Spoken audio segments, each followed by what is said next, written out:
Nilalait nila yung mga construction worker na mababaho daw, libagin, nakakadiri. Akala mo naman talaga kung kagaganda ng mga buhay ng mga to.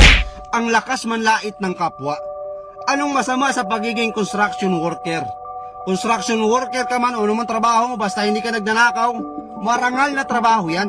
Ang hindi lang marangal, itong utak ng mga taong to na walang ibang laman kundi ang manlait ng kapwa na akala mo naman talaga ang gaganda ng mga buhay.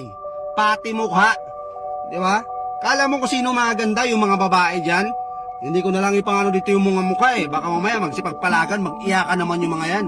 Yung mga babaeng diring-diri sa mga construction worker na lagi na lang pinupost sa TikTok, kahit dito sa Facebook, na pass sa mga construction boy.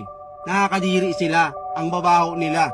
May mga vlogger dyan, kilala nyo na yan, kahit di ko nasabihin, napanood nyo rin naman yan. Grabe, diring-diri, wow ha.